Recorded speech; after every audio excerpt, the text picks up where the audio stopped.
lo primero que tenemos que hacer es abrir o bajar al DOS, que sería el sistema operativo más antiguo que sigue estando en nuestras máquinas, que es similar a la imagen que ustedes están viendo aquí en el apunte, fondo negro con las letras en blanco.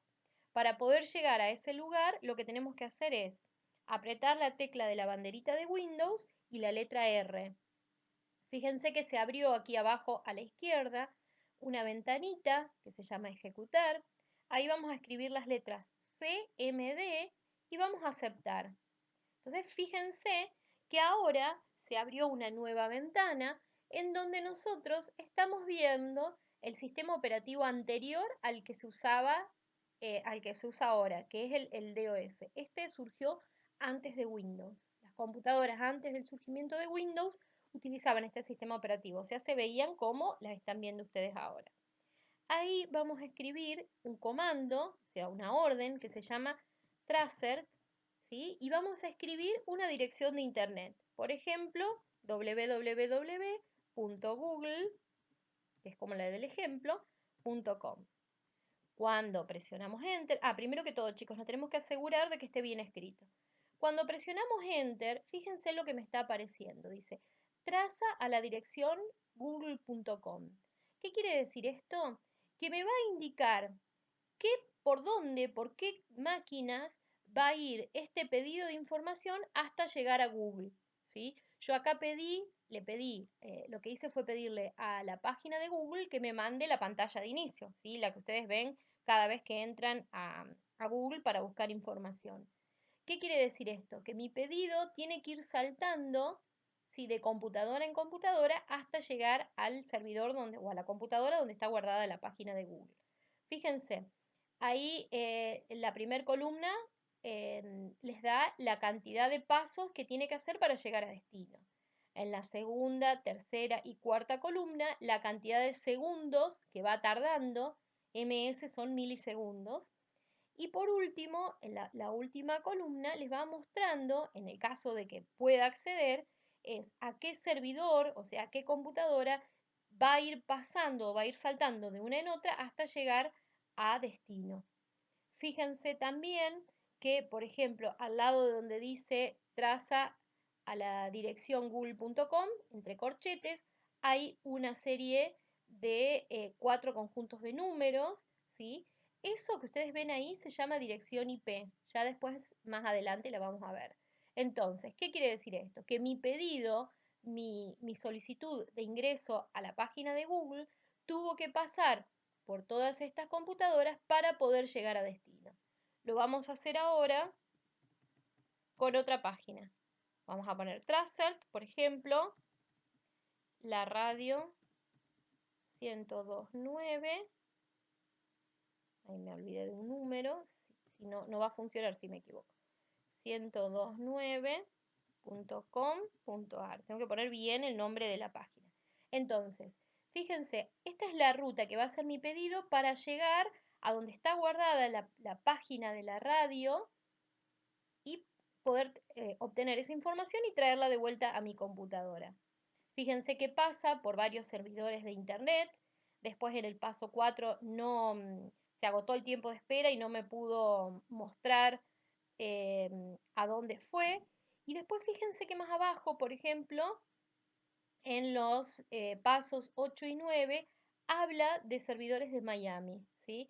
Ustedes saben que la página de la radio es de Brinkmann, pero el servidor en donde está guardado, o sea, la computadora donde está guardada, puede ser o puede estar físicamente en cualquier parte del mundo. Esta es la maravilla que tiene Internet. Fíjense que para llegar a este servidor, a estos servidores, tardan solamente milisegundos, o sea, una cantidad de tiempo excesivamente pequeña, muy pequeña, es casi instantáneo, ¿sí? ¿Esto qué les quiere mostrar? Que desde que yo escribo, por ejemplo, la radio 1029.com.ar hasta llegar a donde está guardada la página y traerla para que yo la pueda ver, en este caso saltó en 10 por 10 computadoras, pasó por 10 computadoras esta información para llegar a donde estaba la página de la radio y volver. Fíjense cómo tan poco tiempo puede recorrer tanto camino, ¿sí? Esto es a modo de ejemplo, chicos, es para que ustedes vean esto que habíamos visto en el video, ¿se acuerdan? Cada uno de estos pasos, por ejemplo en el caso de la radio, que son estos 10 pasos, serían esos circulitos llamados nodos o llamados servidores. ¿Qué quiere decir esto? Que yo soy la que envié el mensaje, en ese caso sería Alicia. La página de la radio sería Roberto, la persona donde tiene que llegar o la máquina donde tiene que llegar esa información. Y cada uno de esos pasos era puntitos, esos puntitos que nosotros habíamos visto en el ejemplo, ¿sí? En este caso saltó por 10 puntitos hasta llegar a la página de destino, solo que en este caso no era Roberto, sino que era la página de la radio. Bueno, espero que se haya entendido. Por ahí es un poco complejo de explicar esta información tan técnica. Ya que estamos abiertos acá, quiero aprovechar para explicarles lo que es una dirección de IP, ¿sí? Fíjense, esta que estoy marcando aquí es la dirección de IP de la página de la radio. ¿Qué es una dirección de IP? Vamos a empezar diciendo que es un conjunto de 4 bloques de números que van desde el 0 al 256 en cada una, ¿sí? Acá, en el primer conjunto de números, puede ser un número que va del 0 al 256, acá lo mismo, acá lo mismo y acá lo mismo. Es como si fuera el documento de identidad. ¿Por qué? Porque no hay dos direcciones de IP iguales en todo el mundo. ¿Y quiénes tienen dirección de IP? Todos tenemos dirección de IP. Desde nosotros, como usuarios de Internet, hasta los servidores y las páginas que están navegando. Por eso les digo que no hay dos iguales en todo el mundo. ¿Estamos? Cada uno tiene el suyo. ¿Sí? Nosotros en casa, si tenemos una conexión de Internet, vamos a tener nuestro propio IP. Es siempre el mismo. ¿Está? Y está, como les dije antes, son conjuntos de números del 0 al 256 separados por puntos. ¿Para qué sirven esas direcciones de IP? Todo lo que nosotros hacemos en Internet siempre queda registrado. En algún lugar siempre queda guardado, en varios lugares en realidad. Entonces, por ejemplo, cuando se comete un delito de Internet, queda registrado que yo, por ejemplo, qué sé yo, vamos a suponer que entré y hackeé la página de la radio y cometí un delito. Queda registrada que mi IP, o sea, mi dirección única y personal, entró a la página de la radio tal día a tal hora e hizo el hackeo y cometió este delito. Entonces, por ejemplo, la policía, ¿qué hace? Se fija de a quién corresponde o quién es el dueño de esa información o esa dirección de IP que está registrado y entonces obtiene la prueba que necesita para incriminarme a mí en ese delito. O sea, es muy fácil descubrir cuando se cometen delitos virtuales. Em, Fíjense que dice también aquí en el apunte o explica que esta dirección de IP está codificada de acuerdo al protocolo IPv4. ¿Qué quiere decir esto? Este protocolo IPv4 quiere decir protocolo de Internet versión 4. ¿Sí? Van a ver que hay varias versiones. O sea que es la cuarta versión de este protocolo IP. ¿A qué se refiere esto?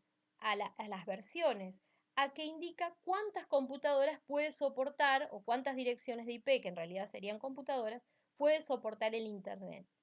¿Y cómo se hace para calcular cuántas computadoras o IPs puede soportar?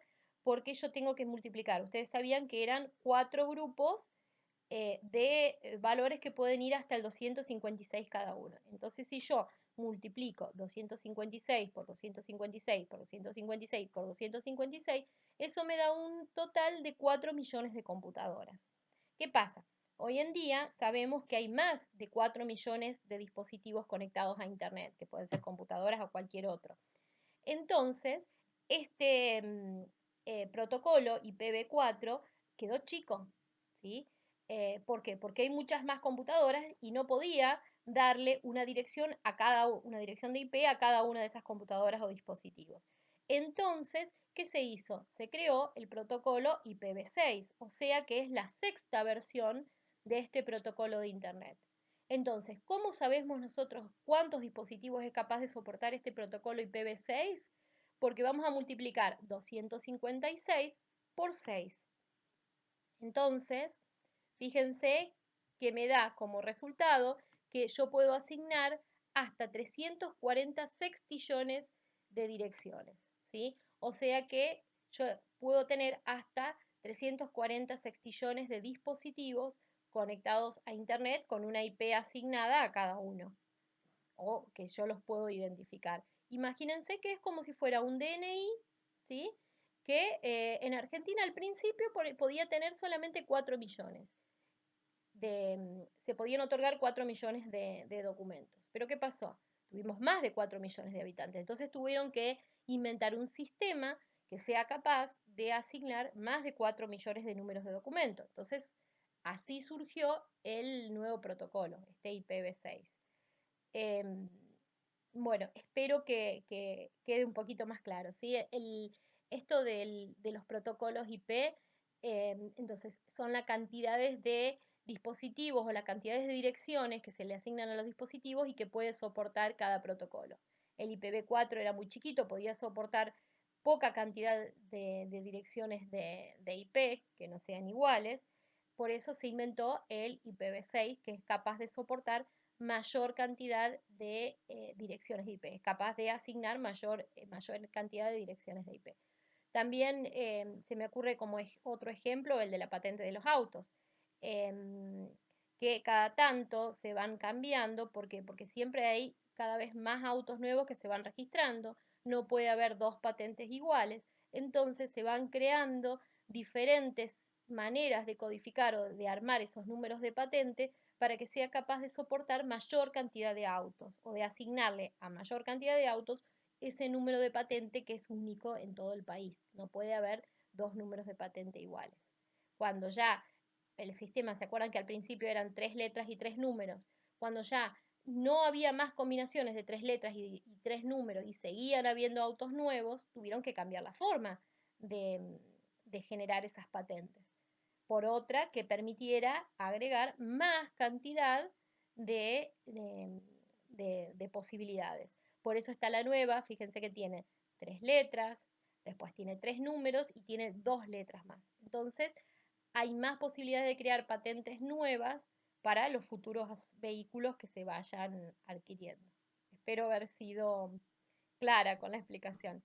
Bien, también fíjense que al final, esto es muy importante, dice, el TCP/IP es la base de Internet y sirve para enlazar computadoras que utilizan sistemas operativos, incluyendo las PC, mini computadoras, computadoras centrales, y acá entraría cualquier otro dispositivo que se conecte a Internet, sobre redes de diferente alcance. El TCP/IP fue desarrollado y demostrado por primera vez en 1972 por el Departamento de Defensa de los Estados Unidos, que lo ejecutó en ARPANET, ¿sí? Ahí es cuando surgió. Entonces, es la forma que cada computadora o cada dispositivo tiene de comunicarse unos con otros. Y tienen que ser únicas, nosotros tenemos que saber identificar tal o cual dispositivo. ¿Cómo lo hacen identificar? A través de esta dirección de IP. Cuanto más dispositivos hay, mayor cantidad de direcciones necesitamos. Entonces se va siempre aumentando o actualizando este protocolo desde la versión 4, ahora en la actualidad tenemos la versión 6 y en un futuro es muy probable que haya futuras versiones. ¿Por qué? Porque va a haber mayor cantidad de dispositivos que necesiten su dirección de IP y que sea única e irrepetible. Por último, tenemos la actividad número 2. Esta también se resuelve leyendo el texto que nosotros tenemos, que vimos anteriormente, que habla sobre los protocolos de Internet. ¿Sí? La primera actividad dice, a partir de la lectura del texto Protocolos de Internet, elaboren un concepto de protocolo incluyendo también su utilidad. ¿Qué quiere decir? Que me tienen que crear un concepto de protocolo y explicarme para qué sirve ese protocolo, que eso también ya se los dije en la explicación. Y en la actividad número 2 tienen que responder qué son los protocolos TCP/IP y para qué sirven, qué es una dirección de IP, cómo está formada y a qué protocolo responde, también tienen todo arriba, y por qué se creó el protocolo IPv6 y qué posibilidades brinda.